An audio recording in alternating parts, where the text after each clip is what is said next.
Hi, Mystery Recapped here. Today, I'm going to explain a martial arts film called Fearless. Spoilers ahead, watch out, and take care.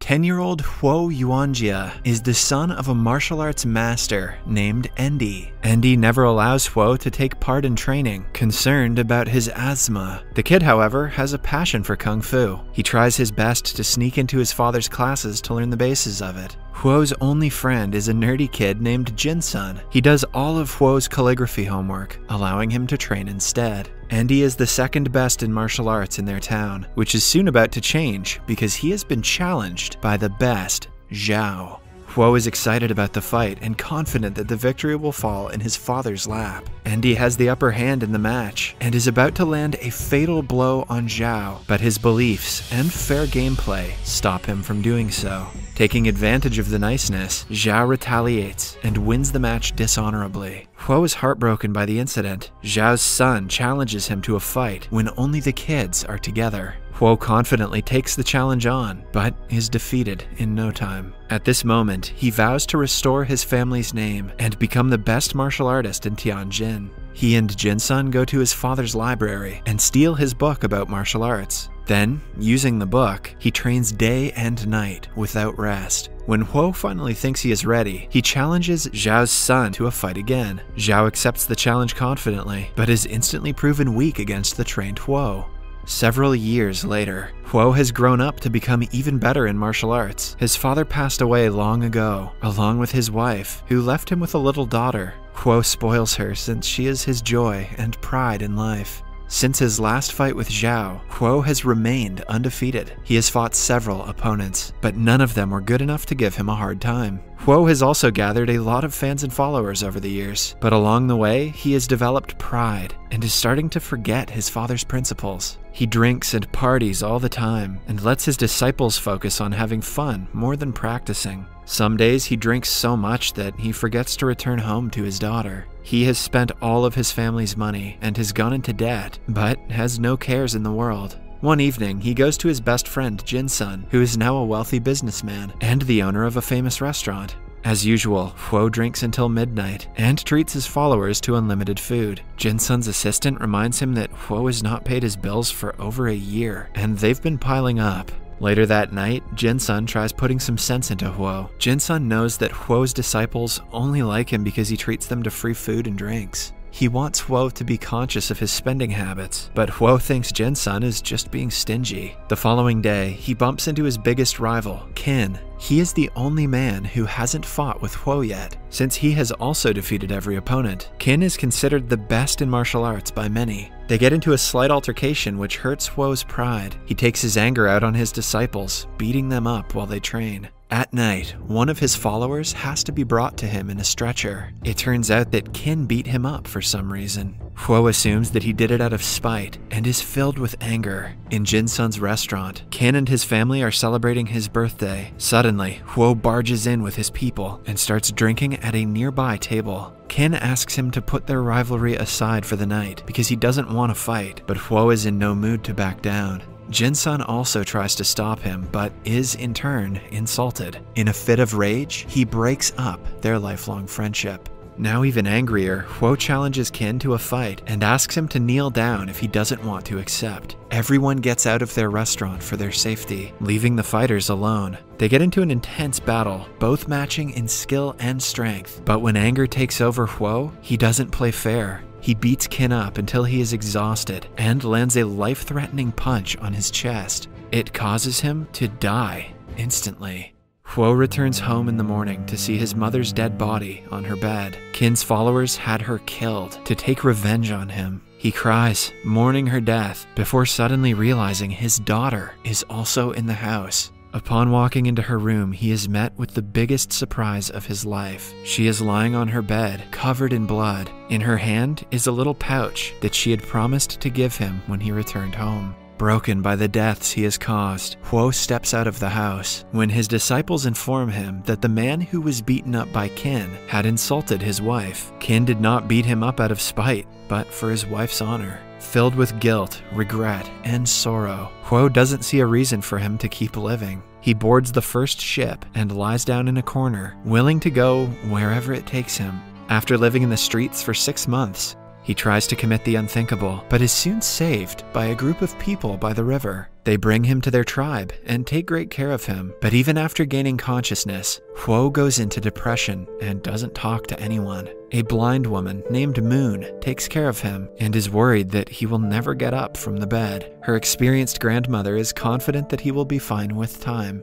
One day, Moon feels Huo's hair and offers to cut it. He walks for the first time in a month and goes to a river with her, where she helps him cut his hair. Starting that day, he becomes a member of their community. He helps them cook, farm, and do household work. As a year passes, Moon and Huo start falling for each other. Then, one day, a kid from their tribe is found stealing a cow from their neighboring community. The grandmother and Moon beg for forgiveness from the rival leader, but according to their tradition, someone who makes a mistake should be beaten until an incense burns out. Huo speaks up for the tribe and offers to take the beating in the kid's place. For adults, the punishment is a bit different, which means Huo will have to fight against the leader. Although Huo can finish him in no time, he doesn't want to use his knowledge to hurt anyone anymore. Initially, he doesn't even defend himself, but after a little motivation from the grandmother, he starts to dodge the attacks. The incense burns off, but the leader is not able to land a single blow on him. He accepts his defeat and praises Huo.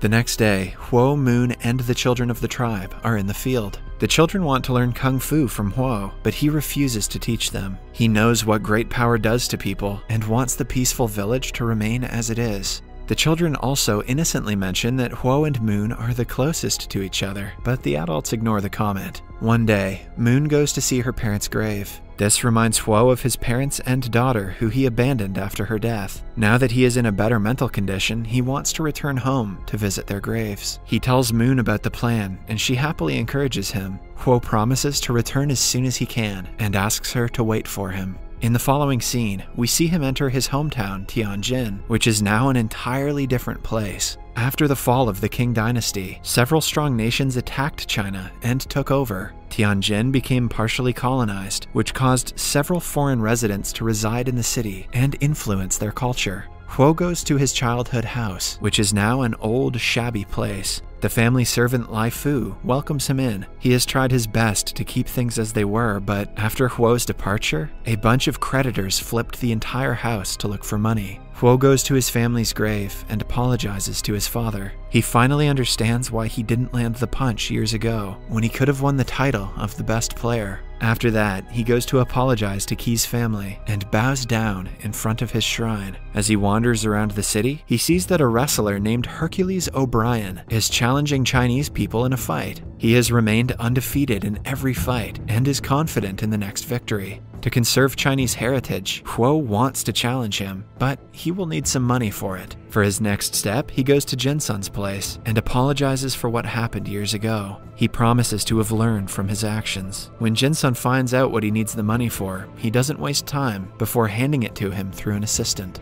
Then, in the 1909 race club, Shanghai, Hercules goes against Huo. At first glance, someone petite like Huo could never beat Hercules, who is double the size of him. Before the match begins, Huo requests that he and Hercules fight with honor and civility. Taking advantage of the language barrier, the announcer mistranslates Huo's request to, "He wants to kick your butt," making Hercules laugh. The fight begins, and Huo instantly gains the upper hand. As the match gets intense, Huo saves the opponent from being impaled to nails on the side of the ring. As a good sportsman, Hercules accepts his defeat, making Huo the victor. Huo gains fame from the single fight and is called to Shanghai. He meets Jinsun there, who proposes they form Qinwu Athletic Association, a place where they teach Chinese students the art of Kung Fu. That way, even with the constant foreign pressure, they can preserve their heritage. Meanwhile, a group of officials from the foreign chamber is not fond of Huo's growing popularity among the Chinese public. They fear that his wins against the foreign fighters may trigger anti-foreign sentiments among the Chinese people.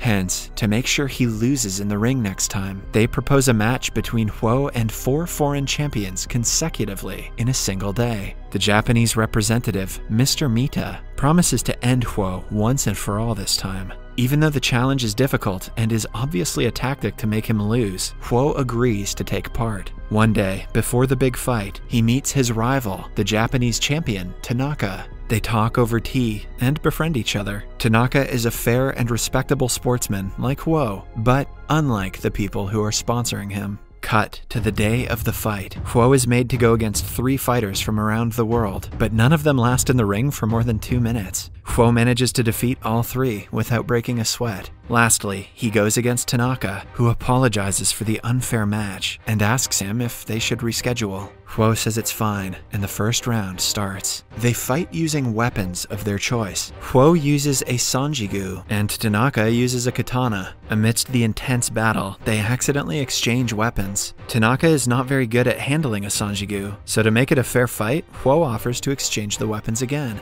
The first round ends in a draw because of the holdup. While resting before the next round, Huo drinks tea that is poisoned by Mr. Mita, who wants to see him lose one way or another. The round starts, but Huo collapses and starts coughing blood almost immediately. Tanaka demands that the match be halted for the safety of the fighter, but when Huo registers he has been poisoned, he wishes to continue, as he is going to die anyway. Even when exhausted and seconds away from death, Huo manages to deliver a final blow to Tanaka's chest, using the same technique that killed Kin. However, he holds the punch back this time, learning from his mistakes. But just then, he collapses. Tanaka declares Huo the winner, knowing that he held back on the punch deliberately. In the end, Huo falls into his friend's arms and dies. Tanaka angrily belittles Mr. Mita for resorting to killing a man for the sake of his pride. He calls him a disgrace to Japan before storming off. In the last scene, Huo's spirit reaches the field outside Moon's house. She runs to him, sensing his presence, even though she is blind.